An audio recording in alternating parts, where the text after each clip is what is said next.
आज का प्रातः क्लास है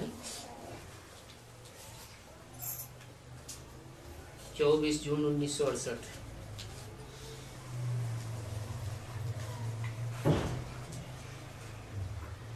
विज्ञान की भी यात्रा है।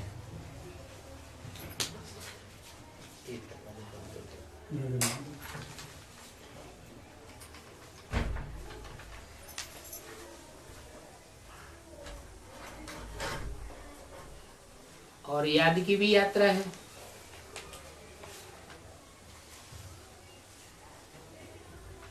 ज्ञान की यात्रा कब पूरी होती है?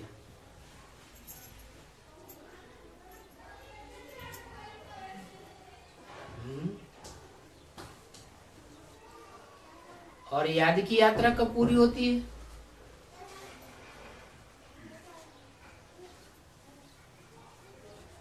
ज्ञान की यात्रा तब पूरी होती है जब हमारी आत्मा के अनेक जन्मों के पार्ट खुल जावे। हम आत्मा पार्टधारी है ना, तो रंगमंच पर स्टेज पर पार्ट बजाने वाला पार्टधारी अपने पार्ट को भूल जाए तो उसे बेवकूफ कहेंगे, ज्ञानी तो नहीं कहेंगे। ज्ञानी माने जानकार। जाननहार तब कहें जब अच्छे से अपना पार्ट याद करके प्ले करे। और हम आत्मा हैं। आत्मा अनेक जन्म लेती है, अनेक चोले बदलती है। जैसे रंगमंच पर चोले बदले जाते हैं, कपड़े बदलते हैं ना, ऐसे ही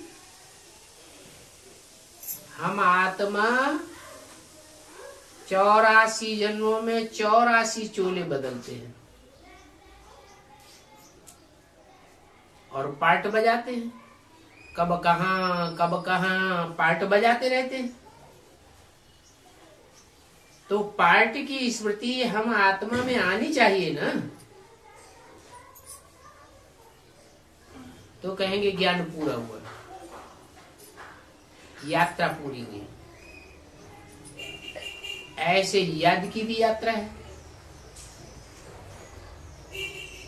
जब 63 जन्मों के सारे पाप कर्म दग्ध हो जाएंगे,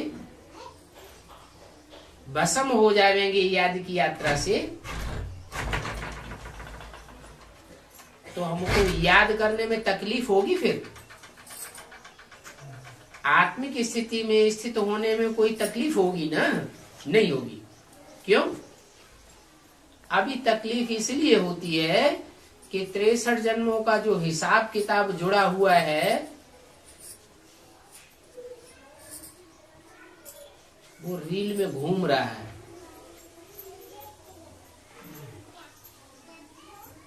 चाहे याद की यात्रा से वो हिसाब किताब पूरा हो, चाहे बीमारी आदि कर्म भोग से वो हिसाब किताब पूरा हो, और चाहे धर्मराज की सजाओं से वो हिसाब किताब पूरा हो। हिसाब किताब पूरा हुआ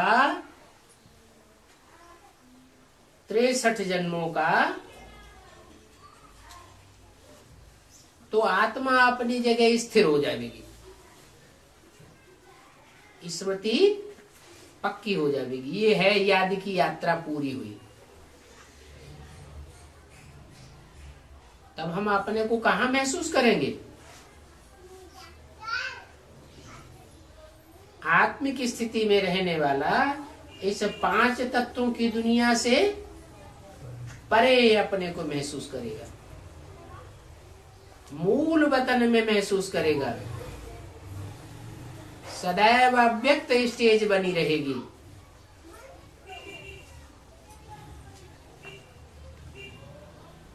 और ज्ञान की यात्रा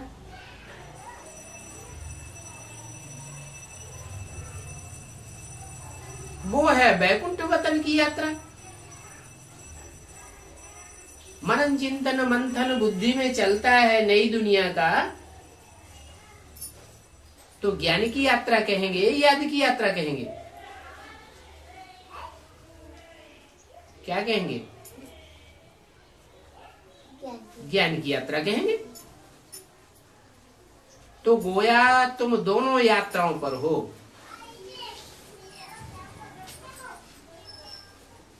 अब ये तो बच्चे जानते हैं हमको पढ़ाने वाला ईश्वर है। क्या? साधारण शासन करता पढ़ाने वाला नहीं है। ईश्वर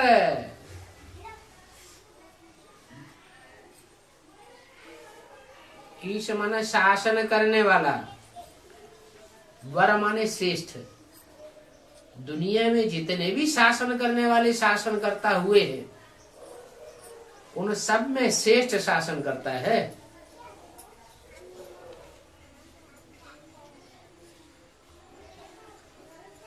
हिस्ट्री में जो शासन करता हुए हैं वो तो बहुत कड़े होते थे, सूली पर भी चढ़ा देते थे, कोई बात न माने फांसी की सजा या देश निकाला या कुछ भी कर दे। और यहाँ ईश्वर कैसा शासन करता है? 70 साल से ऊपर हो गए, वही बातें बार बार बोलते हैं, डायरेक्शन देते हैं, बच्चे ऐसा करो ऐसा करो, और बच्चे भूल जाते हैं। तो भी बाप दंड देते हैं क्या? तुरंत नहीं, प्यार से बैठ पढ़ाते हैं।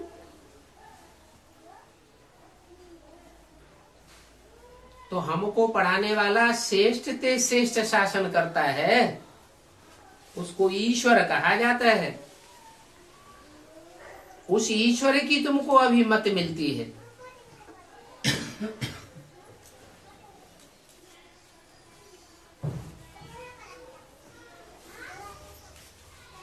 2500 वर्ष की हिस्ट्री में राजाएं अपनी डायरेक्शन निकालते थे, अपनी अपनी मत देते थे। जैसा जैसा जो राजा आया वैसी उसने अपनी भाषा चलाई दी, प्रजा को वो भाषा बोलनी पड़े।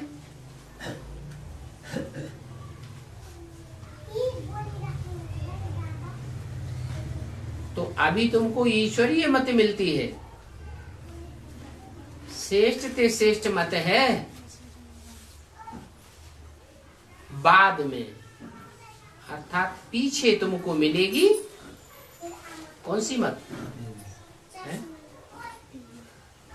अरे इसी संगम युग में पीछे के हिस्से में कौन सी मत मिलेगी? अरे ईश्वर संघ 36 तक भी रहेगा क्या है? दैवी मत मिलेगी। ईश्वर तो तब तक इस सृष्टि पर है, जिसको हम ईश्वर कहते हैं, वो तो शिव है ना, जन्म मरण के चक्र से न्यारा। उसकी मत तब तक है जब तक ये उसकी पढ़ाई पढ़ने वाला पहला पेयर तैयार नहीं होता है। वो आता ही है नर से नारायण, नारी से लक्ष्मी, प्रवृत्ति मार्ग स्थापन करने के लिए। तो पहली जोड़ी तैयार हुई और उसका काम पूरा हुआ। फिर ईश्वर की मत नहीं मिलेगी, फिर किसकी मत मिलेगी? दैवी मत है। ऊंचते ऊंच जो देवता है, जिसकी शास्त्रों में या दुनिया में या किसी व्यक्ति के द्वारा कहीं भी कोई ग्लानि नहीं है। नहीं तो दुनिया में हर मनुष्य की ग्लानि होती है। अरे ईश्वर है ऊंचते ऊंच, तो अपना पहला पहला जो वारसदार बनाएगा वो ऊंचते ऊंच बनाएगा या नीचे बनाएगा? ऊंचते ऊंच वारसदार बनाता है, वो है नारायण। इसलिए मुरली में बोला है सबसे अच्छा सहज पुरुषार्थ है नारायण को याद करना।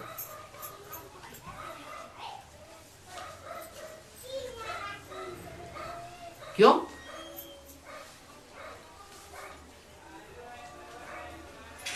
जैसे शिव का काम है, इस सृष्टि पर शिव का क्या काम है?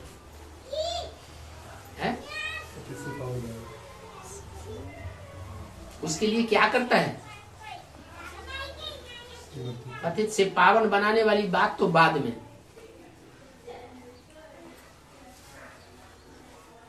क्या शिफ्ट है उसके अंदर विशेष जो पतितों को पावन बनाए लेता है?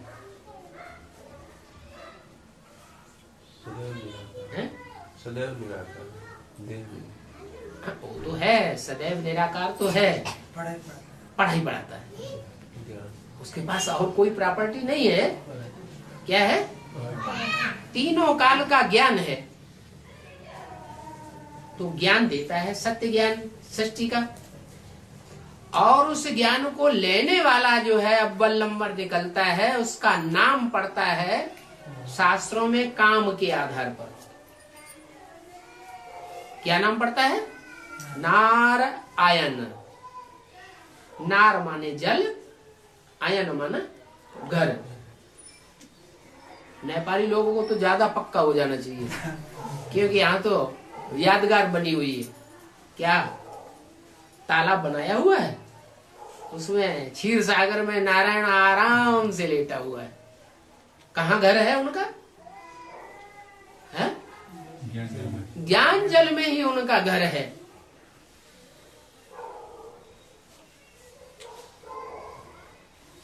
ज्ञान से होती है सदगति और याद से होती है गति। याद करेंगे तो 63 जन्मों के पाप धुल जाएंगे, तो आत्मा कहां पहुंच जाएगी? नीची स्टेज में रहेगी या ऊंची स्टेज में उड़ जाएगी? ऊंची स्टेज में परमधाम वासी हो जाएगी। वो तो हुई गति। और वो गति तो इब्राहिम, बुद्ध, क्राइस्ट, जो भी धर्म पिताएं दूसरे धर्म के हैं वो भी पाते हैं,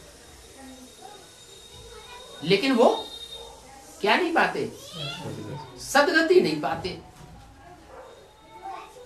हाँ, सामान्य सदगति तो उनको भी मिलती है एक जन्म की, जो सबको मिलती है, परंतु जो स्पेशल सदगति है अनेक जन्मों की आत्मा की, वो नहीं मिलती। इसका मतलब याद में तो वो भी रहते हैं, गति मिलती है, आत्मा की गतिवान आत्मा हो जाती है, परमधाम पहुंच जाती है। लेकिन जो सदगति है वो ज्ञान के आधार पर ही होती है।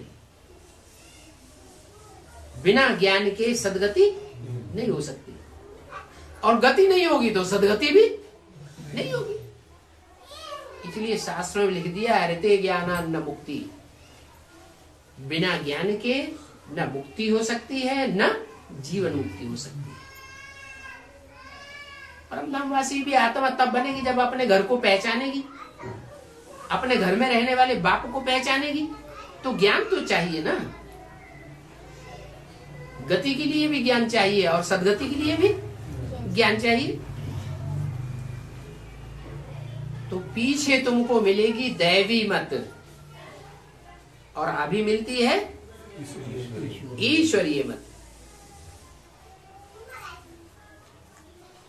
और दैवी मत के बाद फिर क्या मिलेगी? है?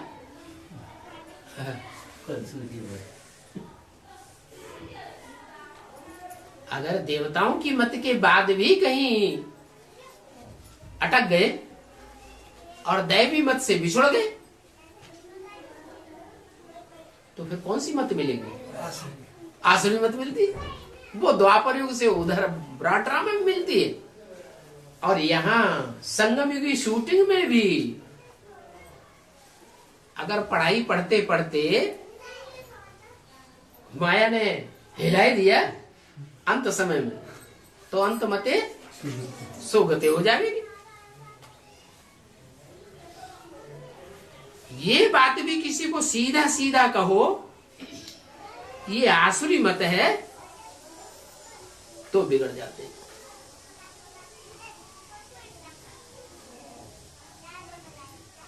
तीन मतें हो गई, ईश्वरीय मत, सुर मत, आसुर मत।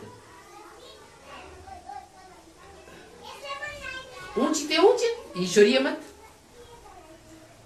फिर है इस सृष्टि पर, इस दुनिया में अगर रहना है, 5000 वर्ष की सृष्टि है ना, इस सृष्टि में अगर रहना है अच्छे से तो ऊंचते ऊंच मत है दैवी मत। और फिर है आसुरी मत। अगर वहां से गिरे, जो ऊंचते ऊंच देवता है नारायण, और वहां से अगर भ्रष्ट हुए और कोई दूसरे की मत पकड़ ली, तो जो नर नारायण है उससे नीचा कौन है इस सृष्टि पर? अरे कोई है कि नहीं? अरे सतयुग का पहला नारायण नहीं है। ऊंचते ऊंचे नारायण है संगम युगी, नर से नारायण बनने वाला। उसके बाद फिर अगला नंबर पड़ता है सतयुग का नारायण। तो सतयुगी नारायण की अगर मत पर चल गए, माने कृष्ण वाली आत्मा का पल्ला पकड़ लिया और वहां तक ही रहे, तो जो बीके वालों की जो गति है वो ही गति होगी या उससे ऊंची गति होगी?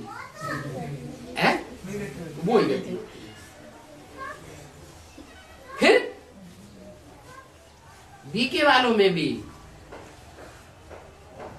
जो अव्वल ब्रह्मा को फॉलो करने वाले हैं और किसी को मानने वाले नहीं है, क्योंकि मुरली में तो बोला है कि कर्मों में ब्रह्मा को फॉलो करना है और डायरेक्शन बाप का मानना है।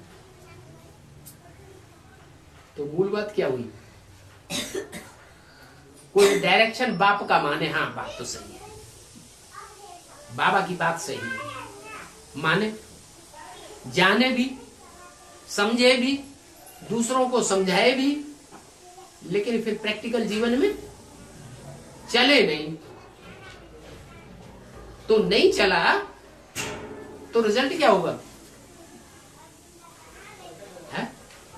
फेल होने वालों की लिस्ट में चला जाएगा या पास होने कहा जाएगा? फेल होने वालों की लिस्ट में चला जाएगा। रुद्रमाला पहले तैयार होती है शिव की माला। क्या? शिव बाप के बच्चों की माला है, लेकिन प्रैक्टिकल जीवन में फेल है। धारणा में या पास है? फेल है। क्यों फेल है? फेल क्यों है? क्योंकि जो प्योरिटी की फर्स्ट धारणा है, वो प्योरिटी की फर्स्ट धारणा जो बाबा के बच्चे हैं राजा बनने वाले। बाबा की प्रॉपर्टी क्या है? जन्म जन्मांतर की राजाई। दूसरे धर्म पिताएं तो राजा नहीं बनाते हैं, लेकिन बाप आकर राजाई की पढ़ाई पढ़ाते हैं और राजा बनाते भी हैं। राजघराने में जन्म भी मिलता है, जैसा पुरुषार्थ करे नंबरवार पुरुषार्थ अनुसार।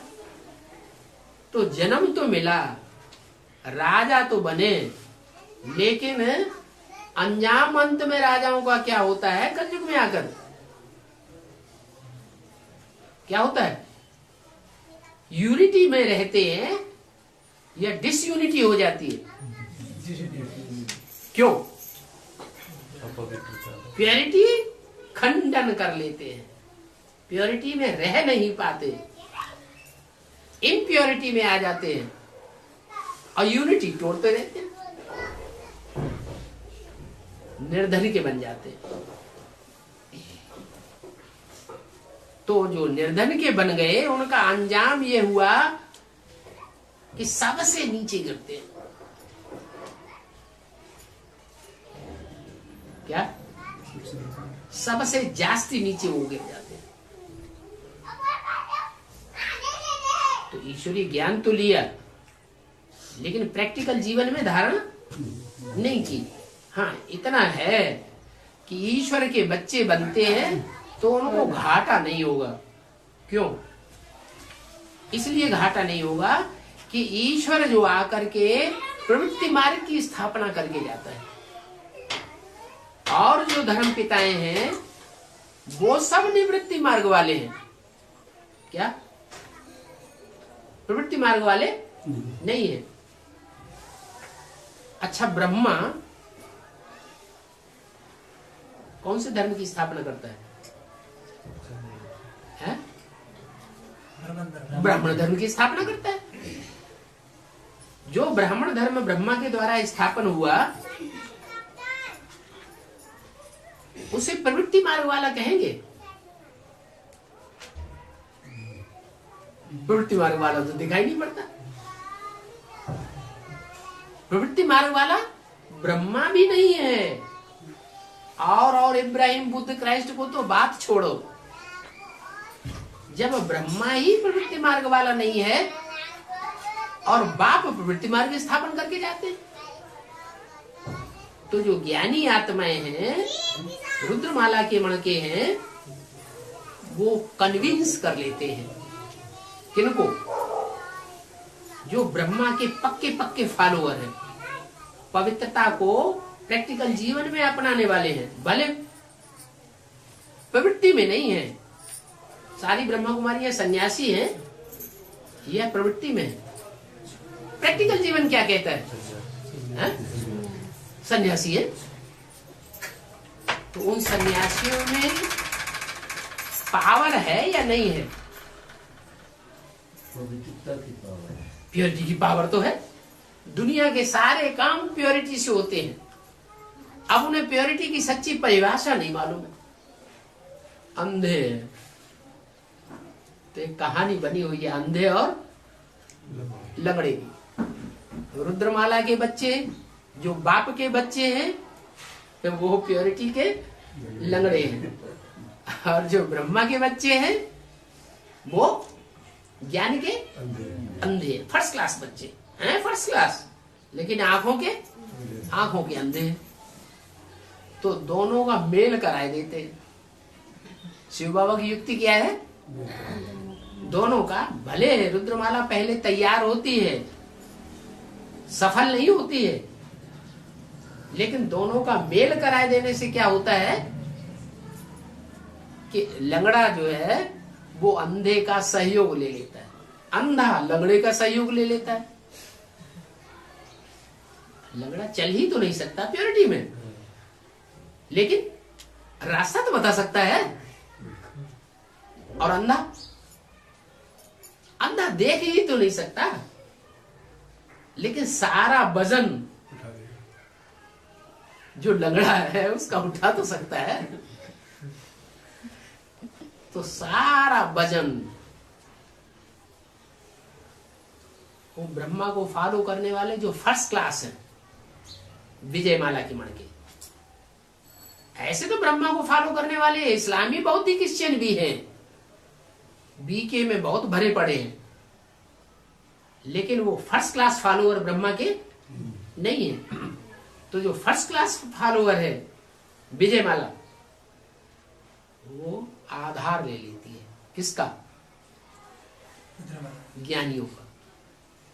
जब तक ज्ञानियों का आधार न ले तब तक अंधा अपनी मंजिल को पूरा नहीं कर सकता।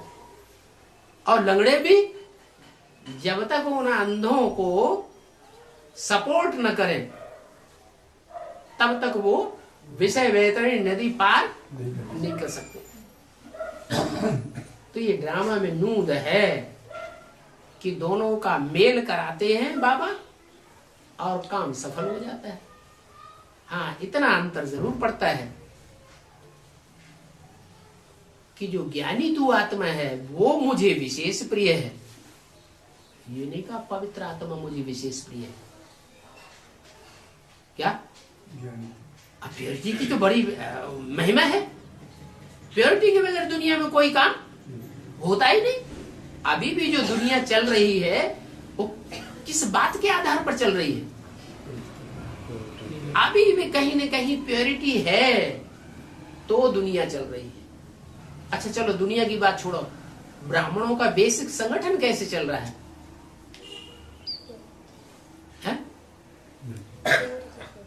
ब्रह्मा के कोई ना कोई ऐसे फॉलोअर हैं जो प्योरिटी में बड़े पक्के हैं। कुछ भी नहीं है अब सिवाय भक्ति मार्ग के आडंबर के। कहा? ब्राह्मणों की बेसिक दुनिया में। लेकिन फिर भी एक अंश मात्र आत्मा ऐसी हैं जरूर जो प्योरिटी में ब्रह्मा की पक्की फॉलोअर है। इसलिए संस्था बड़े मजे में चल रही है। जो रुद्रमाला के मणके हैं उनको तो लोड़े आ रहे हैं लेकिन वो बड़े मजे में चल रहे हैं। तो इससे क्या साबित हुआ कि दुनिया का हर काम प्योरिटी से संपन्न होता रहता है। लेकिन फिर भी बाबा का क्या कहना है? प्योर पवित्र आत्मा मुझे प्रिय है या ज्ञानी तो आत्मा मुझे विशेष प्रिय है? सिर्फ पवित्र नहीं, विशेष प्रिय है। क्या? साधारण प्रिय नहीं है, विशेष प्रिय है। माने विजयमाला विशेष प्रिय नहीं है। प्रैक्टिकल जीवन में पवित्रता को धारण कर लेते हैं लेकिन ज्ञान नहीं है। पवित्रता किसे कहा जाता है सच्ची, वो बुद्धि में बात उनके बैठी नहीं है। अगर वो बात बुद्धि में बैठी हुई हो तो रुद्रमाला के सामने जो वो अड़चने डाल रहे हैं, दीवारें खड़ी कर रहे हैं, अरे ये अपवित्र हैं, अपवित्र हैं, अपवित्र हैं, ये बड़े पतित हैं, बड़े पतित हैं, बड़े कामी हैं, बंदरों के सरताज हैं, ये बात कभी न कहें। तो ये ज्ञान उनकी बुद्धि में जब गहरा बैठता है कि सच्ची प्रवृत्ति मार्ग जो है वो कीचड़ में रहते हुए भी कमल के समान जीवन होना चाहिए। जिसकी पूजा बहुत होती है संसार में। कौन है जिसकी पूजा होती है? पूजा का आधार क्या होता है? प्योरिटी। इस संसार में ऐसा कौन है जो ऐसी प्योरिटी धारण करता है 100%, जिसके मंदिर दुनिया में सबसे जास्ती बने हुए हैं? कौन है? शंकर नहीं है? हैं? शंकर नहीं। शंकर की तो मूर्ति होती है, शिव। शिव जो है वो बाबा है। क्या? शिव पिता की नहीं पूजा होती है, बिंदु की पूजा नहीं होती है। पूजा किसकी होती है? बड़े रूप की पूजा होती है या छोटे रूप की पूजा होती है? बड़े रूप की पूजा होती है, जिसको शिव बाबा कहा जाता है। बाबा माने साकार और निराकार का मेल। उसकी पहली यादगार सोमनाथ मंदिर है। सोमनाथ मंदिर में जो लिंग था वो लिंग है साकार की यादगार, और जो उसमें हीरा जड़ा हुआ था बिंदु रूप, वो किसकी यादगार? शिव ज्योति बिंदु की यादगार। अब बिंदी की पूजा तो हो नहीं सकती। बिंदी की कैसे पूजा करेंगे? बिंदी को याद किया जा सकता है लेकिन पूजा नहीं हो सकती। पूजा तब ही हो सकती है जब वो ज्योति बिंदु साकार में प्रवेश करे। तो जिस साकार में प्रवेश करता है वो अपनी इंद्रियों को निराकारी स्टेज में थमाए लेता है। जो आखिरी स्टेज है पुरुषार्थ की, उस आखिरी स्टेज में ऐसी निराकारी स्टेज बनती है कि वो सदैव ही कीचड़ में पड़ा रहे, तो भी उसकी बुद्धि, मन बुद्धि रूपी आत्मा है ना, कहां रहेगी? परम धाम वासी होके रहेगी। तो उसे प्योर कहेंगे, इम्प्योर कहेंगे? और प्योर ही है, क्योंकि मन जिस इंद्रिय के साथ होता है वो इंद्रिय अपना भोग भोग सकती है। मन अगर साथ नहीं है तो इंद्रिय अपना भोग नहीं भोग सकती। ऐसे अक्सर अनुभव किया होगा, रास्ते में हम कहीं जाते हैं, हमारी आंखें खुली रहती हैं, आंखें खुली रहती हैं, लेकिन हम ऐसी गहरे याद में होते हैं, क्योंकि देहभान की जो याद है ना, वो स्त्री पुरुष का लगाव है। महबूबा या महबूब अपने महबूबा की याद में जब खोया हुआ होता है तो सब भूल जाता है। आंखें खुली हुई है, रास्ता चलता जाता है, उससे पूछा जाता है तुम्हारी आंखों के सामने कौन कौन गुजर गए, तो बताता है? नहीं बता पाता। क्यों नहीं बता पाता? क्योंकि मन महबूबा में लगा हुआ था, आंखें भले खुली हुई हैं। ऐसे ही और इंद्रियों का भी यही हिसाब है। क्या? वो चाहे ज्ञान इंद्रियां हो और चाहे कर्म इंद्रियां हो। अगर कर्म इंद्रियां या ज्ञान इंद्रियां उनके साथ मन साथ नहीं दे रहा है तो वो अपना भोग भोग ही नहीं सकती। ये मन इसलिए 11वें इंद्रिय माना जाता है। आंखों से दिखाई नहीं पड़ता, इतनी सूक्ष्म इंद्रिय है, वाइब्रेशन बनाने वाली इंद्रिय तो है, और दुनिया जो पलटती है वो वाइब्रेशन से पलटती है या कर्मेंद्रियों से पलटती है। जो सतयुग का नारायण होगा वो वाइब्रेशन को पलटने वाला नहीं होगा। क्या? उसके द्वारा जो सृष्टि चलेगी, लक्ष्मी वो राधा कृष्ण का जो जन्म होगा वो वाइब्रेशन से होगा या दृष्टि से होगा? सतयुग का पहला नारायण, उसमें कौन सी ताकत होगी जो राधा कृष्ण का जन्म देगा? नहीं, वाइब्रेशन की ताकत होती तो लक्ष्मी नारायण के चित्र में नीचे देखो, राधा कृष्ण एक दूसरे को देख रहे हैं या सामने है उनकी नजर? दृष्टि से देख रहे हैं। अगर नहीं देखे तो सृष्टि पैदा नहीं कर सकते। यानी जो दृष्टि है, जो वाइब्रेशन बनाने वाली चीज है दृष्टि, वो भी उनकी संपूर्ण नहीं है। आंखों से अंधा आदमी हो जाए तो देख सकेगा? नहीं देख सकेगा। आंखों का सुख नहीं ले सकता। तो आंखें जो है उनके साथ मन जरूर चाहिए। भले आंखें अति सूक्ष्म हैं, आंखों के लिए खास बोला है। क्या? दृष्टि अगर पावन हो जाए तो फिर और क्या चाहिए? आंख जो है वो पतिति भी बनाती है बहुत, और आंख पावन भी बहुत बनाती है, ताकत बहुत है। लेकिन फिर उसके साथ अगर मन नहीं है तो आंख भी बेकार हो जाती है। तो ये जो पावर है मन की, वाइब्रेशन बनाने की पावर, ये सारी दुनिया को चेंज करती है। सारी दुनिया कैसे चेंज होगी? वाचा से चेंज नहीं होगी, दृष्टि देने लेने से चेंज नहीं होगी। कैसे चेंज होगी? हैं? 5 तत्व कैसे चेंज होंगे? 5 तत्वों को तो दृष्टि होती ही नहीं है। ये जानवर, ये कीड़े मकोड़े, चलो इनको आंखें तो होती है, लेकिन क्या ये बैठ के दृष्टि लेंगे? ये तो दृष्टि नहीं लेंगे। जानवर बुद्धि है, वो कैसे कैसे दृष्टि लेंगे? फिर वो चेंज कैसे होंगे? वाइब्रेशन चेंज होंगे। मन एकाग्र अगर हो जाए तो सारी इंद्रियों को कंट्रोल कर सकता है। इसलिए बाबा ने सीधा ही उपाय बता दिया।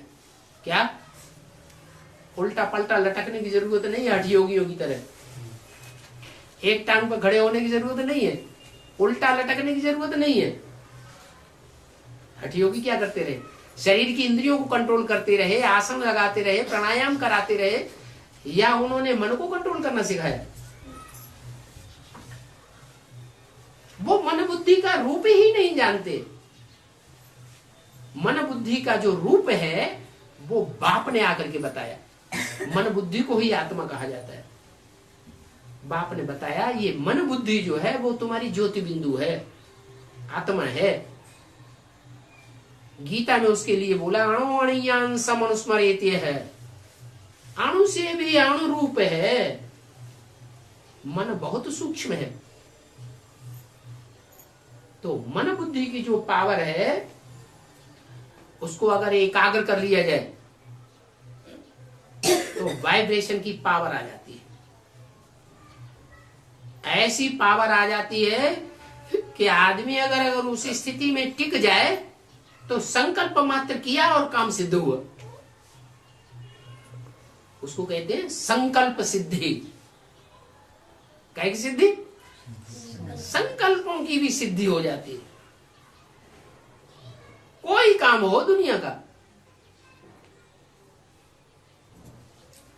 फट से होगा, लेकिन किसके द्वारा होगा? उसी के द्वारा होगा जिसने अपनी काम इंद्रियों को पूरा कंट्रोल कर लिया हो। नहीं तो काम इंद्रिय का स्वभाव क्या है? खास करके पुरुषों की काम इंद्रिय तो कंट्रोल होती ही नहीं। पुरुषों के लिए बाबा ने क्या बोल दिया? सारे पुरुष दुर्योधन दुशासन है। क्यों? क्यों दुर्योधन है? क्यों दुष्ट युद्ध करने वाले? क्यों दुशासन, दुष्ट शासन करने वाले? प्यार का शासन नहीं कर सकते? प्यार से किसी को बस में नहीं कर सकते? नहीं कर सकते। काम जीते जगत जीत कहा जाता है। ये काम की जो इंद्रिय है मनुष्यों के अंदर, देवताओं में नहीं होती है। किसमें होती है? मनुष्यों में होती है। ये काम इंद्रिय को अगर जीत लिया तो समझो सारे संसार को जीत लिया। और इस कार्य में और जो देवताएं हैं 33 करोड़, वो 100% सफल कोई भी नहीं हो पाते। चाहे अष्ट देव ही क्यों न हो, लेकिन 100% सफल नहीं होते। एक ही है जिसका नाम शिव के साथ जोड़ा जाता है। कौन है? शंकर पार्टधारी है। उसका नाम शिव के साथ क्यों जोड़ा गया? औरों का नाम क्यों नहीं जोड़ा गया? कि उसने अपनी काम इंद्रियों को बाप की याद में पूरा कंट्रोल किया। इसलिए वो जो शरीर है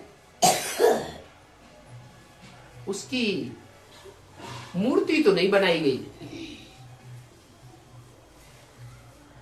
जिसके मंदिर हो दुनिया में सबसे जास्ती, मूर्तियां तो बहुत थोड़ी है ना।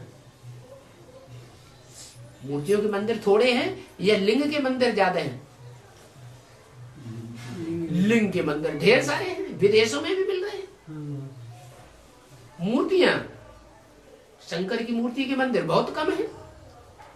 पुराने पुराने मंदिरों में शिवलिंग के साथ, जैसे कंपिल में रामेश्वरनाथ मंदिर है, बहुत पुराना मंदिर है, उसमें शिवलिंग भी रखा हुआ है और शंकर की मूर्ति भी पहले रखी हुई थी, अब नहीं है। अब हनुमान जी को दिखा दिया।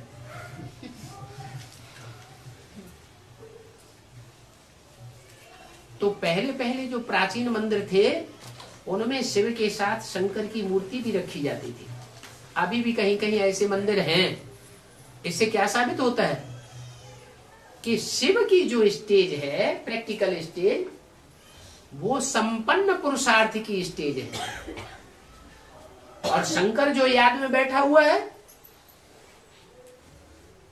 वो संपन्न पुरुषार्थ की स्टेज है या अधूरे पुरुषार्थ की स्टेज है? अरे याद में क्यों बैठा हुआ है? याद में बैठा हुआ है, इसका मतलब है अपने से ऊंचे को याद कर रहा है। उससे भी ऊंचा कोई है। बाप समान तो नहीं बना। कौन? शंकर याद में बैठा है, इसका मतलब बाप समान नहीं बना।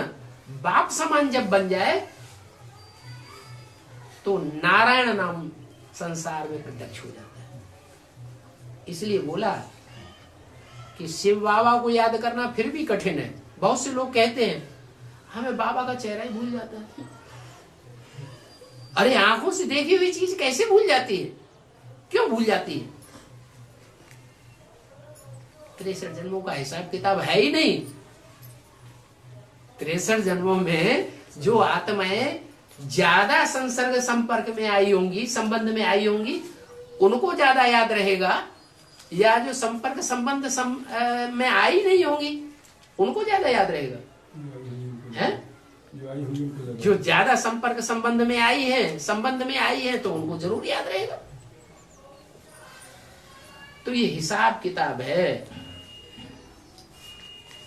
कि बहुत से ऐसे कहते हैं कि हम शिव बाबा को याद तो करते हैं, पहले के मुकाबले हमारी याद सहज तो हो गई है। ब्रह्मा कुमारी आश्रम में जब चलते थे तो बिंदु को याद करना बताते थे, वो तो कठिन लगता था, ज्यादा टिक ही नहीं पाते थे। अभी टिकते तो हैं, लेकिन बाबा का साकार चेहरा याद नहीं रहता। तो उसका मूल कारण ये हुआ पूर्व जन्मों का हिसाब किताब। अब जिनको जास्ती याद रहता है, इससे क्या हिसाब किताब साबित रहता है, होता है कि पूर्व जन्म का हिसाब किताब उनका अच्छा है, खराब नहीं है। तो वो जो शख्सियत है, मुकर्रर रथ, उसका आखिरी स्टेज का पुरुषार्थ ऐसा हो जाता है कि 16,000 गोपियां भी दिखाई हो। शास्त्रों में तो कृष्ण का नाम डाल दिया, और कृष्ण की तो बात है ही नहीं कि कृष्ण को 16,000 रानियां थी। ये तो वास्तव में शिव के पार्ट की बात है कि वो कीचड़ में ही पड़ा रहे तो भी मन बुद्धि से उपराम स्टेज में रहता है। इसलिए पूजा होती है। तो पूजा ये निवृत्ति मार्ग की है या प्रवृत्ति मार्ग की है? जो मंदिरों में पूजा शिव की दिखाई गई है, वो प्रवृत्ति मार्ग की पूजा है या निवृत्ति मार्ग की पूजा है?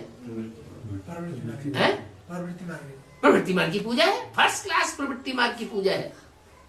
ये प्रवृत्ति मार्ग का जो लक्ष्य है ऊंचे से ऊंचा, वो आकर के शिव बाबा ने दिया है और शिव बाबा ने ही समझाया है। न ऐसा लक्ष्य कोई दे सकता है और न कोई समझा सकता है। इसलिए शास्त्रों में कथाएं प्रसिद्ध हैं। क्या? काम दहन। क्या किया? काम को भस्म कर दिया। जो कामेंद्रिय की रचना है वो ही भस्म कर दे। तो क्या काम का अर्थ होता है इच्छा। क्या इच्छा देवताओं की खत्म हो गई? देवता कोई इच्छा नहीं करते थे? करते तो थे, लेकिन जो साकार रूप में प्रैक्टिकल में जो कर्म इंद्रियां कर्म करती थी और सुख भोगती थी कर्म इंद्रियों से, वो रचना खत्म हो गई। इसलिए कह दिया होय है काम अनंग। काम देवता तो रहेगा लेकिन अंग रहित रहेगा, देवताओं का अंग, वो काम इंद्रिय का अंग, वो काम नहीं करेगा, मार नहीं करेगा। मनुष्यों से और देवताओं से यही खास अंतर होता है। मनुष्यों का काम इंद्रिय का अंग मार करता है, अगर संसर्ग संपर्क में आएगा तो छोड़ेगा नहीं। और देवताएं संसर्ग संपर्क में भी आते हैं, संबंध में भी आते हैं, नजदीक भी रहते हैं, लेकिन काम इंद्रिय का जो अंग है वो मार करता ही नहीं। उसके ऊपर देवताओं का पूरा कंट्रोल हो जाता है। और उनको सुर कहा जाता है। क्या? सुर में सुर मिलाते हैं एक दूसरे के। उनका सुर बेसुरा नहीं होता है। जो एक कहेगा वो ही सब कहेंगे। नारायण के प्रतिकूल कोई भी जा ही नहीं सकता। एक मत, एक राज्य, एक भाषा होगी।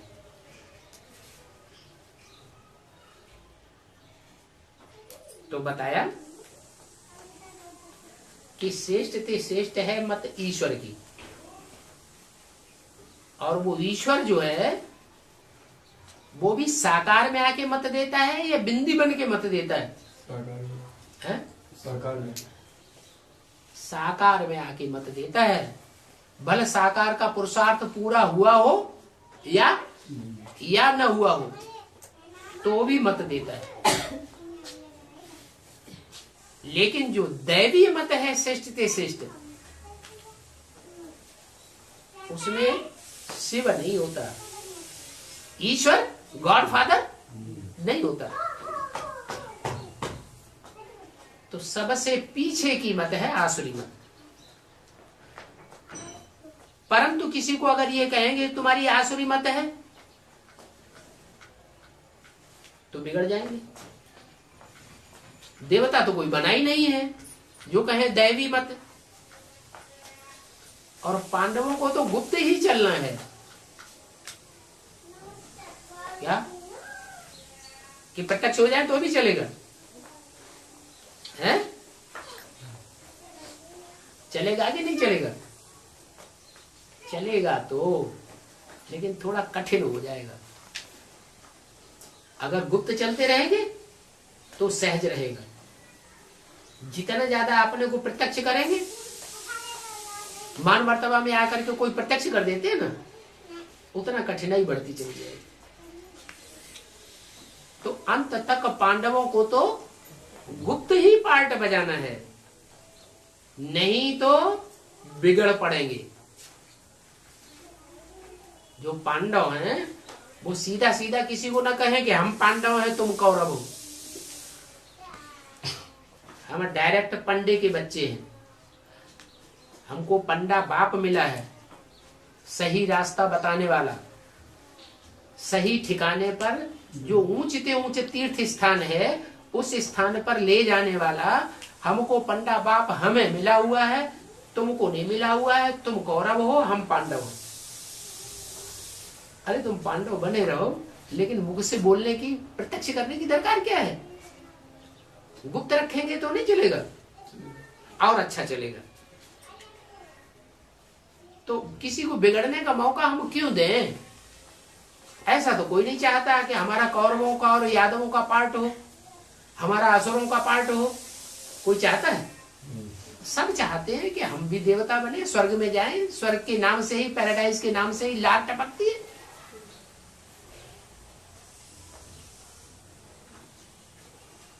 तो पांडवों को गुप्त चलना है, नहीं तो बिगड़ पड़ेंगे। समझते हैं बड़ा मुश्किल है।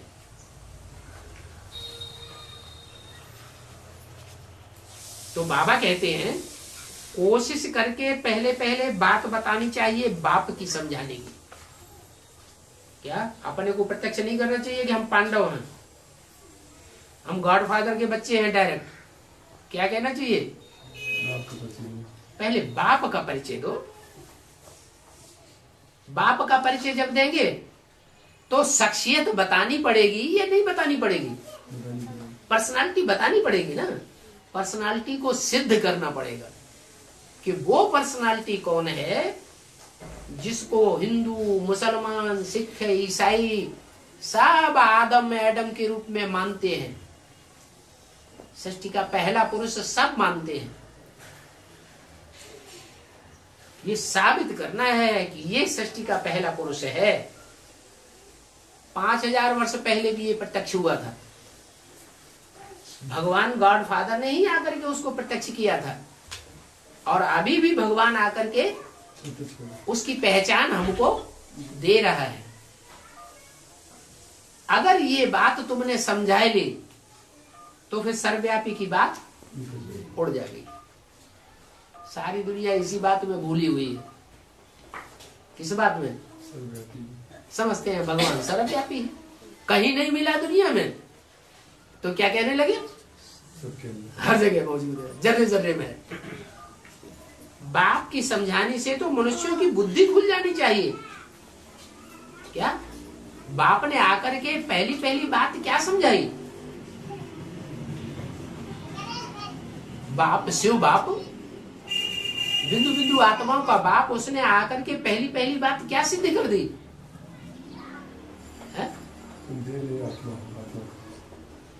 हाँ नहीं, वो तो ठीक है, आत्मा की पहचान तो दी, लेकिन वो आत्मा की पहचान तुम बिंदु हो, ये कोई स्पेशल पहचान नहीं हुई। ये भी बिंदु आत्मा, ये भी बिंदु आत्मा, ये भी बिंदु आत्मा। क्या बिंदु बिंदु सब स्पेशल पहचान क्या हुई? सर्वव्यापी नहीं है। नहीं, बिंदु आत्मा ये कोई स्पेशल पहचान इसलिए नहीं है कि पता नहीं लगता है कि ये कौन सी बिंदु है, क्या पार्ट बजाने वाली है। आत्मा जो पार्टधारी है उसकी स्पेशलिटी का पता चला? नहीं पता चला। तो असली पहचान तो आत्मा की भी तब कही जाए जब स्पेशलिटी का पता चले। तो बाप जो आते हैं, शिव ज्योति बिंदु गॉड फादर, वो पहले पहले किसकी पहचान देते हैं? कौन सी आत्मा की पहचान देते हैं? अरे वो भी आकर के अलफ की पहचान देता है। क्या उसका जो अलफ का पार्ट है वो अलफ क्यों कहा गया? अलफ का पार्ट इसीलिए अलफ कहा गया कि आदि से लेकर के अंत तक, जब तक अंतिम जन्म ना आए और माया कड़ा विरोध न करे तब तक वो खड़ा रहता है, मुकाबला करता ही रहता है। किसका? आसुरी मत देने वालों का, असुरों का। अंतिम जन्म में तो माया से सारी दुनिया हार खा ही जाती है। जो 8 देवता हैं वो भी हार खा जाते हैं। तो बाप की समझानी अगर तुम कोई को देंगे, जो बाप ने पहले पहले समझानी दी है, किसकी समझानी दी? अरे बाप ने पहले पहले किसकी समझानी दी?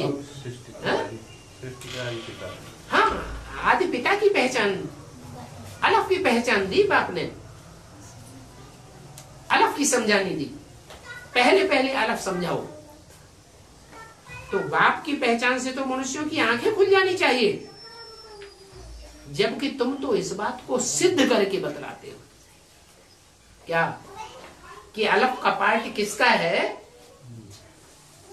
तुम सिद्ध करते हो। दुनिया में कोई सिद्ध नहीं कर सकता है। बाप आकर के जो हम समझाने देते हैं, उस समझाने के आधार पर हम सिद्ध कर सकते हैं कि ये बाप का पार्ट है और कोई भी बाप का पार्ट नहीं हो सकता। कृष्ण भगवान तो है ही नहीं। क्या इसको कृष्ण भगवान कह दिया है? वो भगवान तो है ही नहीं। क्यों नहीं है भगवान? है कोई कारण होगा कि कृष्ण भगवान नहीं है?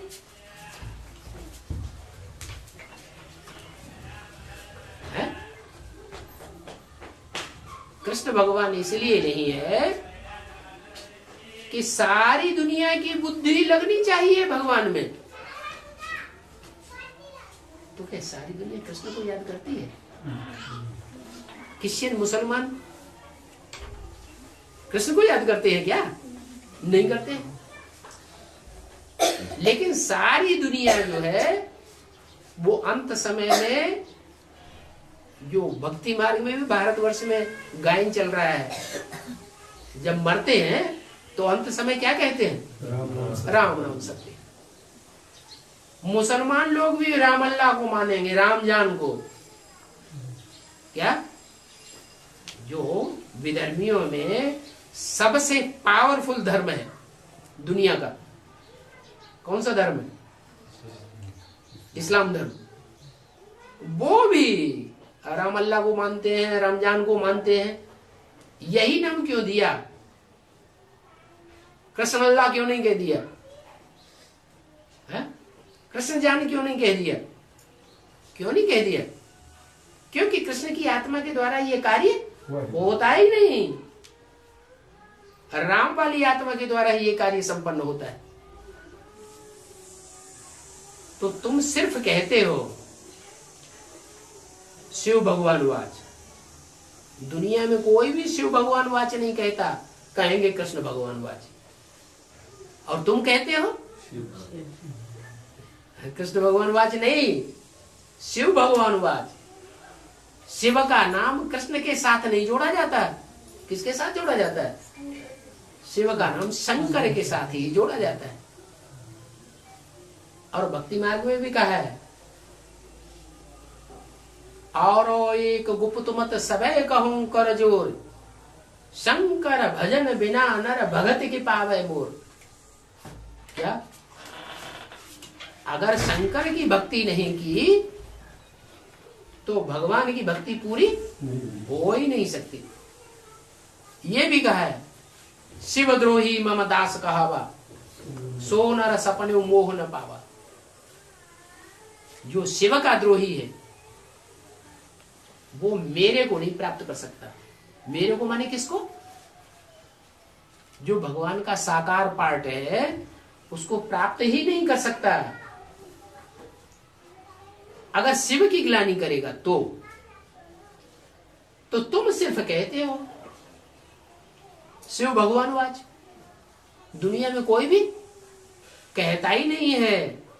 परंतु मनुष्यों की बुद्धि इतनी ठिक्कर भित्तर की बन गई है। क्या? ठिक्कर की बुद्धि माने ठोकर लगे, माया की थोड़ी सी ठोकर लगे और मनुष्य बुद्धि बन जाते हैं। मिट्टी का ढेला होता है ना, उसमें ठोकर लगे तो क्या होता है? बिखर जाता है। ऐसी यहाँ ठिक्कर बुद्धि बहुत ढेर के ढेर हैं ब्राह्मणों की दुनिया में।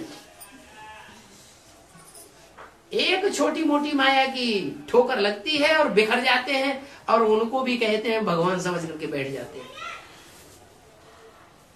उनमें भी समझते हैं शिव बाबा इनमें प्रवेश करता है, संदली में बैठ के हमको दृष्टि देता है, शिव बाबा हमको मुरली सुनाता है।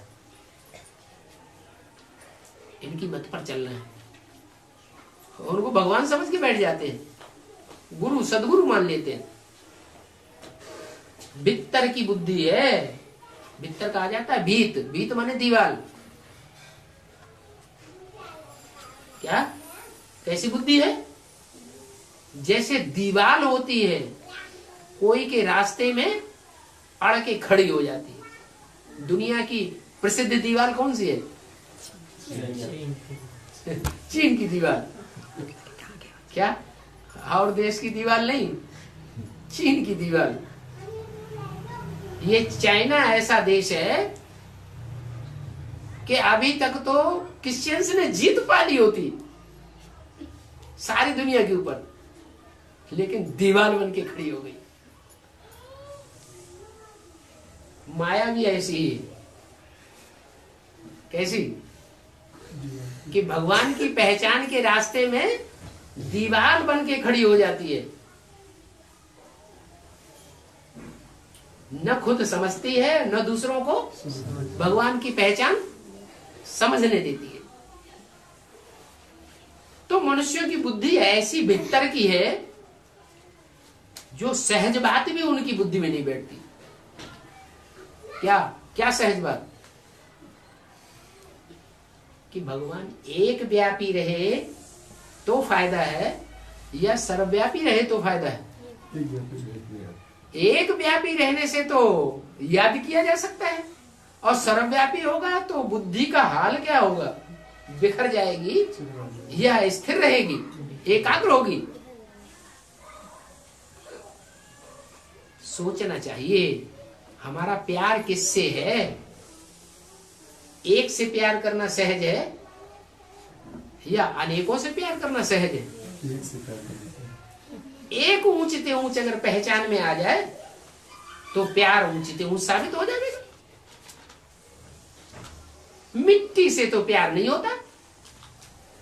आत्मा इस शरीर में से निकल जाती है तो शरीर क्या हो जाता है? मिट्टी हो जाता है। फिर कोई उससे प्यार करता है? कोई कोई हुए भी है दुनिया में से क्या कि महबूबा उनकी मर गई फिर वो देह से जाकर के प्यार कर लेते हैं, लेकिन वो स्थायी नहीं होता। क्या आखिर बुद्धि में बैठना ही है कि ये तो मिट्टी है, ये कोई चैतन्य नहीं है, ये सुख देने वाला नहीं है, इससे तो दुख ही मिलेगा। महीने 2 महीने में तो उसमें सड़ान इतनी ज्यादा बढ़ जाएगी, कीड़े बढ़ जाएंगे, भाग जाएगा। तो मिट्टी से प्यार नहीं होता है। प्यार किससे होता है? आत्मा से प्यार होता है। आत्माओं में भी जानवरों, कीड़े मकोड़ों से थोड़े ही कोई प्यार करता है, करेगा भी तो स्थायी नहीं रहेगा। किससे प्यार करता है? मनुष्य मनुष्यों से प्यार करता है। मनुष्यों से जो प्यार करता है उसमें भी एंटी सेक्स चाहिए। जो एंटी सेक्स है वो शरीर का परिवर्तन होता है, आकर्षित करता है। स्त्री चोला पुरुष को आकर्षित करता है, पुरुष चोला स्त्री को आकर्षित करता है। तो आत्मा से प्यार है या मिट्टी से प्यार है? आत्मा से प्यार होता है। अच्छा, ओम शांति।